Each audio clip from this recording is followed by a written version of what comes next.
Welcome back. মই উপস্থিত হৈছোঁ অসম জাতীয় বিদ্যালয়ৰ অষ্টম শ্ৰেণীৰ ইংৰাজী বিষয়টোৰ লেচন নম্বৰ 16। কবিতাটোৰ নাম হৈছে ফ্ৰম এ ৰেলৱে কেৰিয়েজ, এখন ৰেলগাড়ীৰ ডবাৰ পৰা। লিখিছে ৰবাৰ্ট লুইচ ষ্টিভেনছন। মৰমৰ ছাত্ৰ ছাত্ৰীসকল, আজি আমি এই ভিডিঅ'টোৰ জৰিয়তে এই কবিতাটোৰ লাইন বাই লাইন অৰ্থ শিকিম। প্ৰথমতে আমি এই কবিতাটোত থকা যি ইম্পৰ্টেণ্ট ৱৰ্ড আছে এই ৱৰ্ডখিনিৰ অৰ্থ আগতে চাই ল'ম। তাৰপিছত আমি লাইন বাই লাইন অৰ্থ শিকিম। তাৰপিছত আমি এই কবিতাটোৰ যি কুৱেশ্যন আছে, কম্প্ৰিহেনশ্যন কুৱেশ্যন, এই কুৱেশ্যনখিনিৰ এনচাৰ লিখিম এই ভিডিঅ'টোতে। চ' তোমালোকে ভিডিঅ'টো স্কিপ নকৰাকৈ শেষলৈকে চোৱা, কাৰণ তোমালোকৰ বছৰেকীয়া পৰীক্ষাত বহুত গুৰুত্বপূৰ্ণ হ'ব এই ভিডিঅ'টো। ঠিক আছে, ব'লা আমি পলম নকৰাকৈ এতিয়া ভিডিঅ'টো আৰম্ভ কৰোঁ। মাই ডিয়াৰ ষ্টুডেণ্টছ, প্ৰথমে আমি এই কবিতাটোত থকা যি ইম্পৰ্টেণ্ট ৱৰ্ড আছে এই ৱৰ্ডৰ মিনিংখিনি আমি জানি ল'ব লাগিব, কাৰণ যিহেতু এইটো কবিতাত বহুত ইম্পৰ্টেণ্ট শব্দ থাকে, সেই শব্দৰ অৰ্থবিলাক আমাৰ জনা দৰকাৰ আছে। অ'কে, চোৱা, প্ৰথম ৱৰ্ডটোৱে হৈছে এই কবিতাৰ প্ৰথম ইম্পৰ্টেণ্ট ৱৰ্ডটোৱে হৈছে ফেৰিজ। ফেৰিজ মানে হৈছে পৰী। তাৰপিছত আছে উইটছেছ মানে ডাইনী,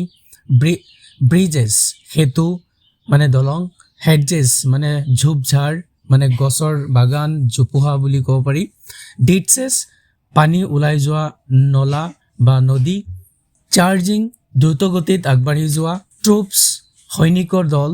মিডোজ ঘাঁহনি পথাৰ, কেটল গৰু ম'হ, প্লেইন সমতল ভূমি, ড্ৰাইভিং ৰেইন জোৰে পৰা বৰষুণ, উইংক অফ এন আই চকুৰ পলক, পেইণ্টেড ষ্টেচনছ ৰঙীন ৰেল ষ্টেচন, ক্লাইম্বাৰ্ছ কষ্টেৰে উঠা, স্ক্ৰেম্বাৰ্ছ দৌৰি ফুৰা, ব্ৰেম্বলছ কাঁইটীয়া গছ, ট্ৰেম্প ভ্ৰমণকাৰী বা ভিক্ষুক, গেজেছ একদৃষ্টে চাই থকা, ডাইজেছ এক প্ৰকাৰ ফুল, কাৰ্ট গাড়ী, লোড মানে বোজা, মিল মানে চাকি কল, গ্লিম্পছ মানে চুটি সময়ৰ বাবে দেখা দৃশ্য মানে খুব দ্ৰুততাত দেখা দৃশ্য বা কম সময়ৰ বাবে দেখা দৃশ্য। অ'কে, এইখিনি আছিলে এই কবিতাটোৰ মষ্ট ইম্পৰ্টেণ্ট ৱৰ্ডৰ এছামিজ মিনিং। এতিয়া আমি লাইন বাই লাইন কবিতাটোৰ অৰ্থ বুজিবলৈ যত্ন কৰিম। মৰমৰ ছাত্ৰ ছাত্ৰীসকল, যদি তোমালোকে এতিয়ালৈকে ভিডিঅ'টো লাইক কৰা নাই তেতিয়াহ'লে ভিডিঅ'টো লাইক কৰি দিয়া আৰু তোমালোকৰ ফ্ৰেণ্ড চাৰ্কললৈ ভিডিঅ'টো শ্বেয়াৰ কৰি দিয়া। অ'কে, যিসকলে নতুন চাই আছা তেওঁলোকে চেনেলটো ছাবস্ক্ৰাইব কৰি নটিফিকেশ্যনটো অন কৰি ৰাখা। ঠিক আছে, আৰু এটা কথা, তোমালোকে ভিডিঅ'টো লাইক কৰি হাইপ কৰি দিবা। লাইক ছেকশ্যনত গ'লে তোমালোকে ইয়াতে দেখা পাবা হাইপ অপশ্যন এটা আছে, তাতে হাইপ কৰি দিবা তলত। Okay, lesson number 16 from a railway carriage, এখন ৰেলগাড়ীৰ ডবাৰ পৰা। Okay, Robert Louis Stevenson. চোৱা, প্ৰথম লাইনটোত কি কৈছে, ফাষ্টাৰ দেন ফেৰিজ। ফেৰিজ মানে আমি কি পাইছোঁ, পৰী, যে পৰীতকৈ বেছি দ্ৰুত গতিত। ফাষ্টাৰ দেন উইটছেছ মানে ডাইনী, যে পৰী আৰু ডাইনীতকৈও বেছি দ্ৰুত গতিত। ব্ৰিজেছ এণ্ড হাউচেছ, হেডজেছ এণ্ড ডিটছেছ সেতু ঘৰ, ঝোপঝাৰ আৰু পানী ওলাই যোৱা নদ নদীবোৰ পাৰ হৈ গৈ আছে। কি পাৰ হৈ গৈ আছে? এই ৰেলগাড়ীখন, কাৰণ ইয়াত এই কবিতাটোৰ জৰিয়তে এজন যাত্ৰী ৰেলগাড়ীত উঠি যোৱাৰ যিটো দৃশ্য, সেই দৃশ্যবিলাক বৰ্ণনা কৰিছে। ৰেলগাড়ীত উঠি যেতিয়া তেওঁ গৈ থাকোঁতে তেওঁ ৰেলৰ পৰা চোৱা দৃশ্যবিলাক, ৰেলৰ ভিতৰত থাকি তেওঁ ফিল যি পাইছে সেই কথাবিলাক ইয়াত বৰ্ণনা কৰিছে। এইটোৱে হৈছে এই কবিতাটোৰ মূল সাৰমৰ্ম। অ'কে, তো সেইটো মাইণ্ডছেট লৈ অলপ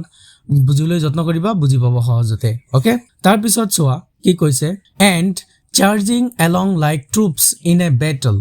যুদ্ধলৈ দৌৰি যোৱা সৈনিকৰ দলৰ দৰে আগবাঢ়ি গৈ আছে। কাৰ কথা কৈ আছে? ৰেলগাড়ীটোৰ কথা কৈ আছে, যে যুদ্ধলৈ দৌৰি যোৱা সৈনিকৰ দলৰ দৰে। যুদ্ধলৈ যেনেকৈ সৈনিকবিলাক দৌৰি যায় তেনেকৈ দৌৰি আগবাঢ়ি গৈছে ৰেলগাড়ীখন। Okay, all through the meadows the horses and cattle, পথাৰৰ মাজেৰে ঘোঁৰা আৰু গৰু ম'হবোৰ কি কৈ আছে, পাৰ হৈ। অল থ্ৰু দ্য মিডোজ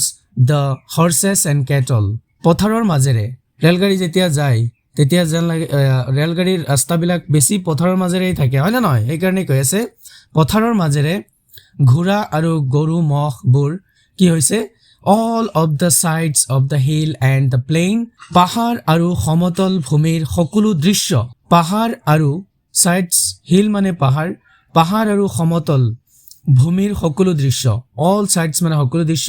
আৰু plain মানে সমতল ভূমি হেইটোৱে কৈ আছে যে পাহাৰ আৰু সমতল ভূমিৰ সকলো দৃশ্য fly as thick as driving rain ধাৰাসাৰে বৰষুণ পৰাৰ দৰে দ্ৰুতগতিত উৰি যোৱা যেন লাগে বুজি পাইছানে এনেকুৱা অৰ্থ বুজাই আছে কাৰণ ট্ৰেইন যেতিয়া দ্ৰুতগতিত আগবাঢ়ি যায় তেতিয়া কেনেকুৱা অনুভৱ হয় সেই অনুভৱৰ কথা বৰ্ণনা কৰি আছে যে thick as thick as driving as মানে হৈছে এ ড্ৰাইভিং ৰেইন মানে হৈছে খুব জোৰে দিয়া বৰষুণ বা ধাৰাসাৰে দিয়া বৰষুণ সেইটোৰ কথা কৈছে ওকে তাৰ পিছত চোৱা and ever again in the wink of an eye painted stations whistle by চকুৰ পলক মাৰুতেই and ever again in the wink of an eye চকুৰ পলক মাৰুতেই কি হৈছে বাৰে বাৰে and ever again মানে বাৰে বাৰে চকুৰ পলক মাৰুতেই কি হৈছে painted stations whistle by ৰঙীন ৰেল ষ্টেচনবোৰ হু হু শব্দ কৰি পাৰ হৈ যায় বুজি পাইছানে কি কৈ আছে painted stations whistle by মানে ৰঙীন ৰেল ষ্টেচনবোৰ মানে পেইন্ট কৰি থৈ দিয়া পেইন্টিং কৰি থৈ দিয়া সেই ষ্টেচনবোৰ কি কৰি পাৰ হৈ যায় ৰেলগাড়ীয়ে হু হু শব্দ কৰি পাৰ হৈ যায় মৰমৰ ছাত্ৰ-ছাত্ৰীসকল তোমালোকে এখিনিলৈকে বুজি পাইছা নহয় তাৰ পিছত চোৱা here is a child who clambers and scrambers ইয়াত এজন শিশু আছে যি কঠিনভাৱে উঠি ফুৰে আৰু দৌৰি ফুৰে কি কৰে কঠিনভাৱে উঠি ফুৰা মানে ক্লেম্বাৰ্ছ and scrambers মানে দৌৰা দৌৰি কৰা okay তো here is a child who clambers and scrambers মানে কঠিনভাৱে উঠা কষ্ট কৰি উঠা আৰু scrambles মানে হৈছে দৌৰা দৌৰি কৰি ফুৰা okay তো অৰ্থটো হৈছে ইয়াত এজন শিশু আছে here is a child ইয়াত এজন শিশু আছে যি কঠিনভাৱে বা কষ্ট কৰি উঠি ফুৰে আৰু দৌৰা দৌৰি কৰে all by himself and gathering brambles একেলগে নাথাকি নিজেই কাইটিয়া গছ সংগ্ৰহ কৰি আছে all by himself মানে নিজেই গছ সংগ্ৰহ কৰি আছে and gathering brambles মানে কাইটিয়া গছ okay তো একেলগে নাথাকি কি কৰি আছে কাইটিয়া গছ সংগ্ৰহ কৰি আছে নিজেই here is a tramp who stands and gazes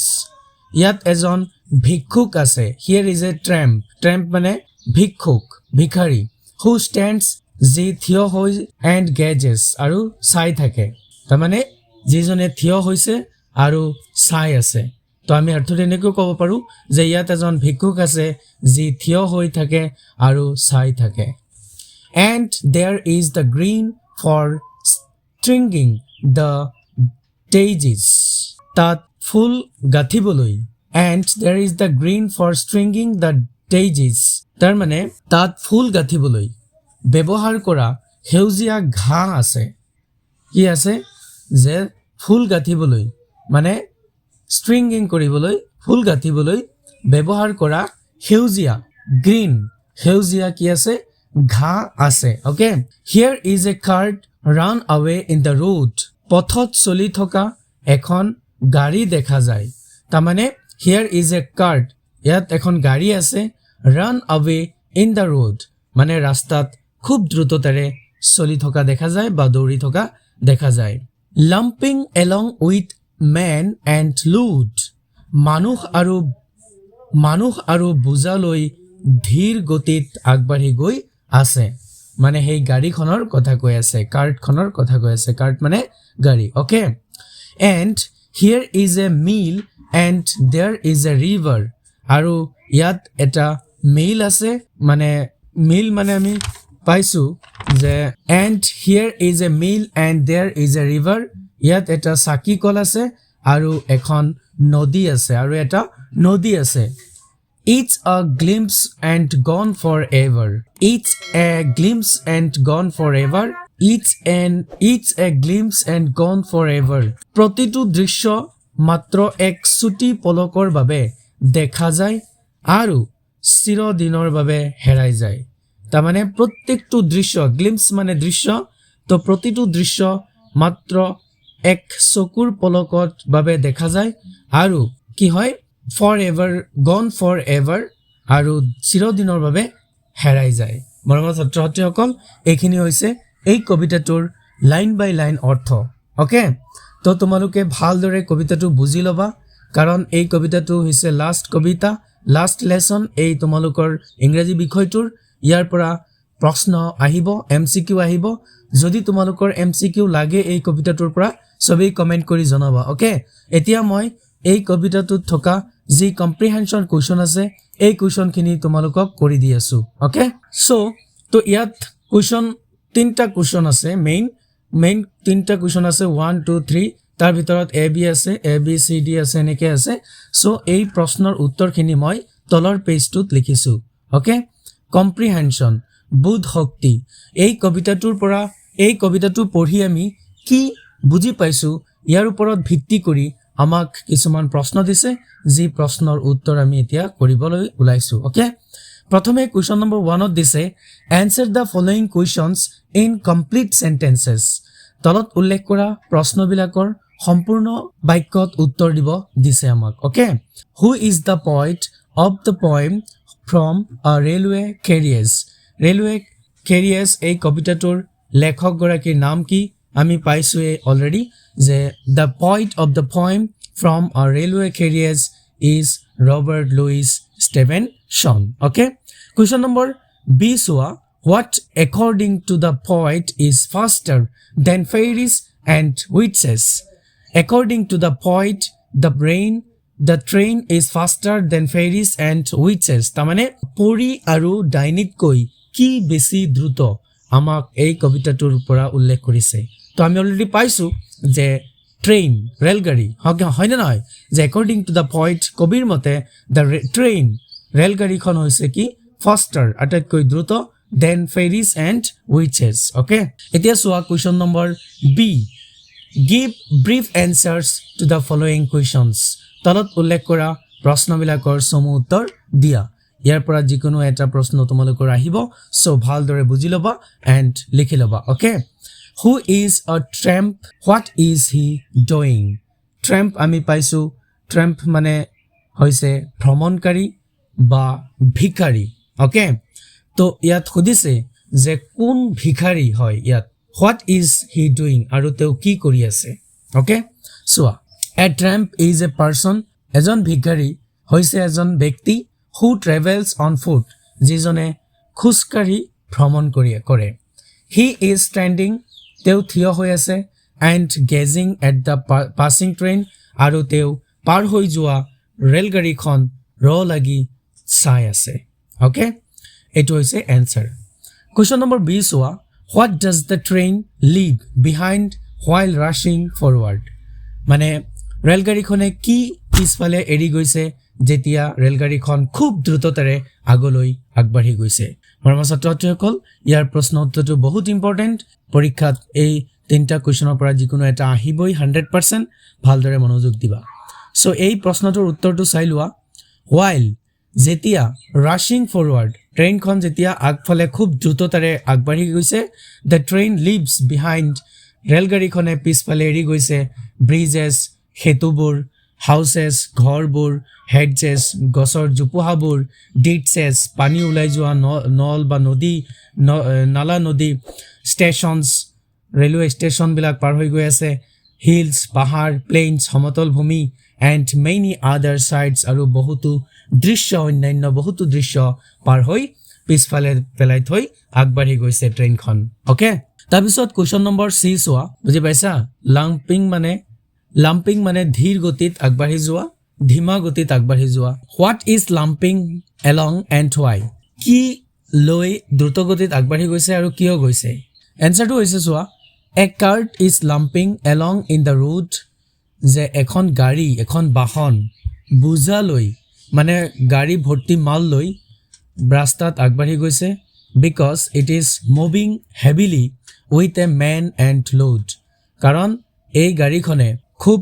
বোজালৈ মানুহ আৰু বস্তুৰ বোজালৈ আগবাঢ়ি গৈছে মৰমৰ ছাত্ৰ ছাত্ৰীসকল এইখিনি হৈছে কুৱেশ্যন 3 নম্বৰ কুৱেশ্যনটো কি কৈছে চোৱা find out some rhyming words from the poem কবিতাটোৰ পৰা কিছুমান ৰেমিং ৱৰ্ড আমাক বিচাৰি উলিয়াব দিছে সো এইকেইটা হৈছে ৰেমিং ৱৰ্ড বুলি ক'লে আমি বুজি পাওঁ যে ইয়াৰ যি সাউণ্ড আছে সাউণ্ডটো মিলিব লাগে লগতে লেটাৰ্ছৰ মিল হ'ব লাগে হেখৰ okay witches ditches battle cattle plain rain eye by scrambles brambles road load river ever okay মৰমৰ ছাত্ৰ ছাত্ৰীসকল এইখিনি হৈছে এই কবিতাটোৰ পৰা মূল আলোচনাৰ বিষয়বস্তু এই ভিডিঅ'টোত আমি কি শিকিলো প্ৰথমে আমি কবিতাটোৰ ৱৰ্ড মিনিংখিনি শিকিলো ইম্পৰ্টেণ্ট ৱৰ্ডখিনি তাৰপিছত আমি লাইন বাই লাইন ইয়াৰ অৰ্থ শিকিলো তাৰপিছত আমি এই কবিতাটোত থকা প্ৰশ্নৰ উত্তৰখিনি আলোচনা কৰিলো ওকে সো তোমালোকে যদি এই কবিতাটোৰ এমসিকিউ বিচৰা তেতিয়াহ'লে সবেই কমেন্ট কৰি মোক জনাবা যে এমসিকিউ লাগে বুলি ওকে তোমালোকে জনে এতিয়ালৈকে ভিডিঅ'টো লাইক কৰা নাই তেওঁলোকে ভিডিঅ'টো লাইক কৰি তোমালোকে হাইপ কৰি দিবা বুজি পাইছা লাইক বটনটো টিপি তলতে দেখিবা হাইপৰ অপচন আহিব জনে এতিয়ালৈকে চেনেলটো সাবস্ক্ৰাইব কৰা নাই তেওঁলোকে চেনেলটো সাবস্ক্ৰাইব কৰি নটিফিকেশনটো অন কৰি দিয়া এনেকুৱা ধৰণৰ ভিডিঅ'বোৰ পৰৱৰ্তী সময়ত পোৱাৰ কাৰণে okay so press the bell icon for more educational videos keep learning stay confident thank you bye bye